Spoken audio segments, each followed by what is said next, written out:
Hey guys, welcome back. And today's review is an interesting one.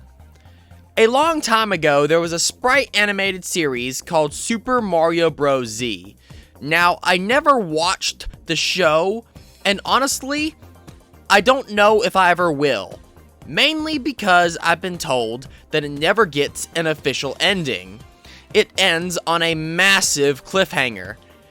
And I'm not the kind of person who likes investing in a story that just stops halfway through. But if it ever gets a proper ending, sure, I'll check it out.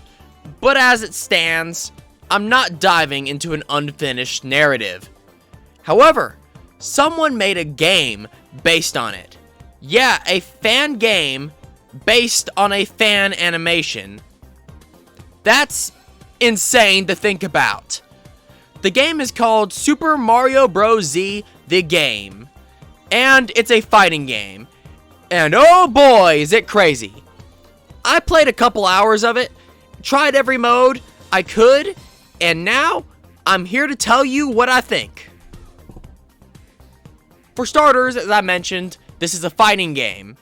Most of the time, it's 1v1, though you can have more than two characters on screen at once, but we'll get to that chaos later. Gameplay-wise, it's like Street Fighter, except way more floaty.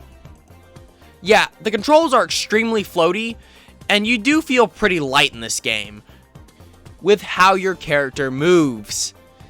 That's not a complaint, mind you. That's just something I need to point out. Something else I need to point out is just how over the top these fights are. There is zero subtlety. Like, imagine Dragon Ball Z's level of explosions and screen-shaking violence and destruction, but with Mario and Sonic characters. Yeah, it's wild. And let's talk about that character selection, because this roster is something. You've got the obvious picks: Mario, Luigi, Sonic, and Shadow. No surprises there. Then things get weird. You got a Goomba, a Koopa Troopa, then you got the Axon Rangers, then there's this claw dude named Basculus? Basculus? Yeah, I can't pronounce that. Oh, and then there's Mecha Sonic. Yes, Mecha Sonic. The Sonic 3 and Knuckles boss fight. Not Metal Sonic, not Neo Metal Sonic, which I thought would be obvious choices. No, Mecha Sonic. The fact that he made the cut over the original Metal Sonic is honestly kind of crazy. Oh, and Yoshi's here too. Yeah.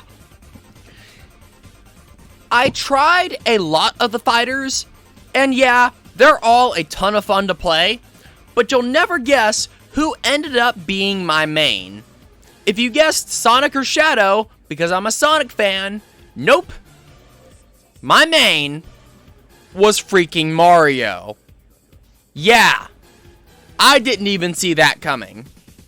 Now, I'm not going to break down every character's mechanics, because if I did, we'd be here all day. Every character plays almost completely different from each other, with their own combat styles, gimmicks, and special moves.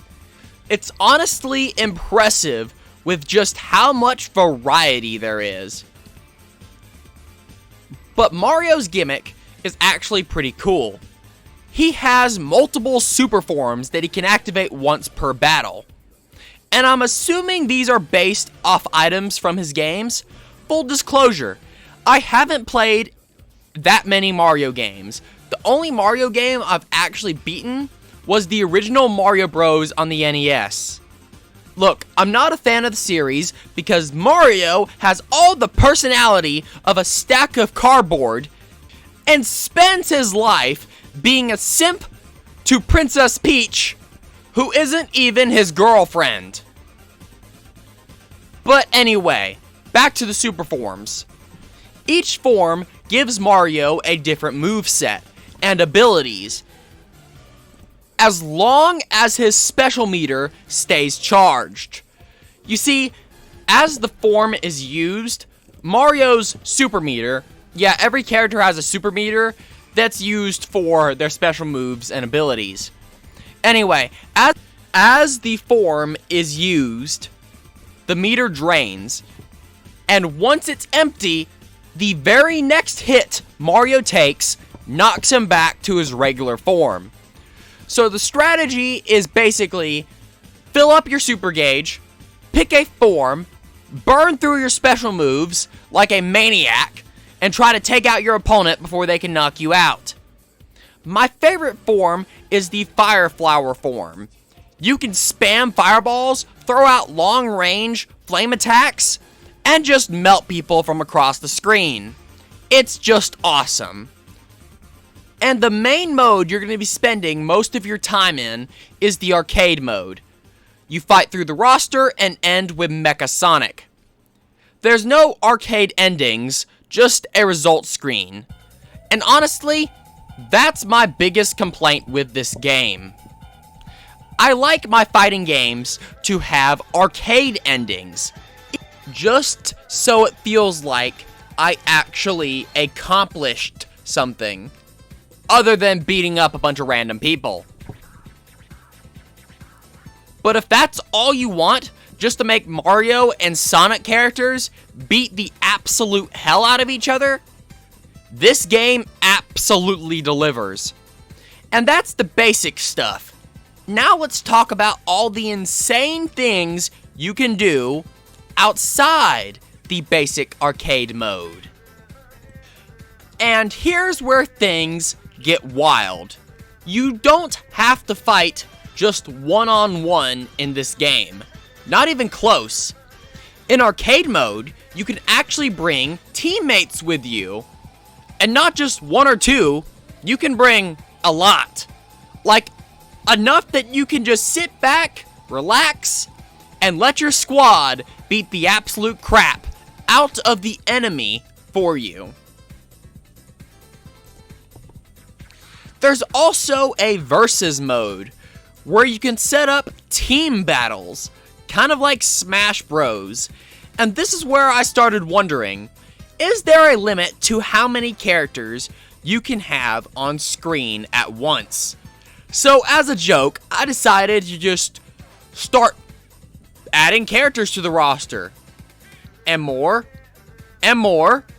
And I'm selecting well over 30 fighters at this point.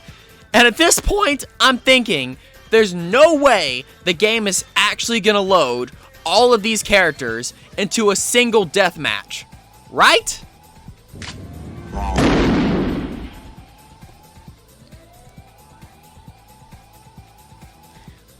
It absolutely does. I mean, the frame rate tanks instantly. We drop from 60 frames to a struggling 30 frames per second as the game tries to process what is basically a 40-character riot.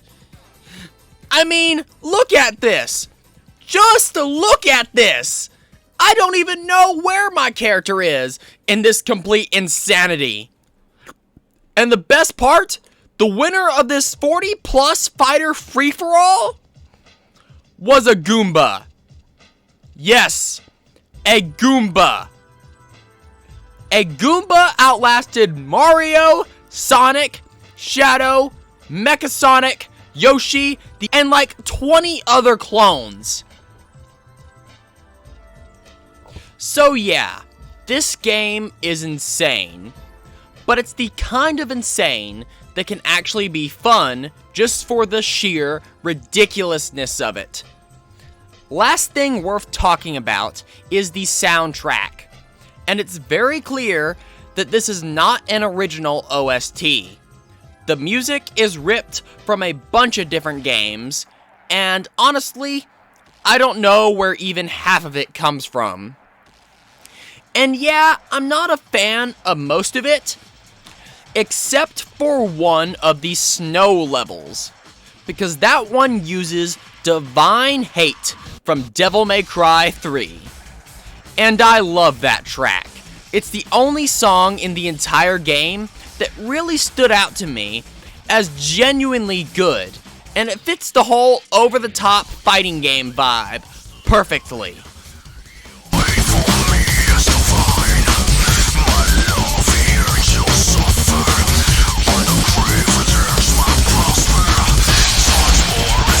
So with that, that's all I really had to say about this game. It was a lot of fun, and if you want to try it for yourself, I'll leave links in the description so you can download it. It's multiplayer too, so if you got some friends, this could definitely be a good time. If you liked the video, go ahead and like and subscribe, and make sure you comment down below if you played the game, have any thoughts, or if you actually watched the original Super Mario Bros. Z animation. I'd love to hear your experiences, and I genuinely enjoy reading comments. And if you want to support the channel even more, I run a game studio that sells video games. Our first game, Nova Rebellion, is out now on Steam and itch.io. And we've got another game coming out in July, Myths and Monsters. And I'll end the video with a trailer for that game. This is Troy Schultz, the Anti-Gamer Slayer, signing off! Hey, you! Yes, you! Doom Scroller! Do I have the thing that's absolutely gonna test your attention span? First off, this RPG has no voice acting! None! Zero! You actually have to read, which already disqualifies half the internet from playing it. And the combat? Yeah, you can't just mash attack and pray. Try that here, and you'll be staring at the game over screen in no time if you don't use your brain. The game doesn't hold your hand either. It's hard, like actually hard. The kind of hard that makes you question your life choices. World map? Pah! Who needs a world map? You get a compass. It shows your coordinates. I hope you wrote down where you were supposed to go when the NPC told you. If not, too bad. Figure it out, chump. Myths and Monsters. If your brain's been asleep for a decade, it's about to get a wake-up call.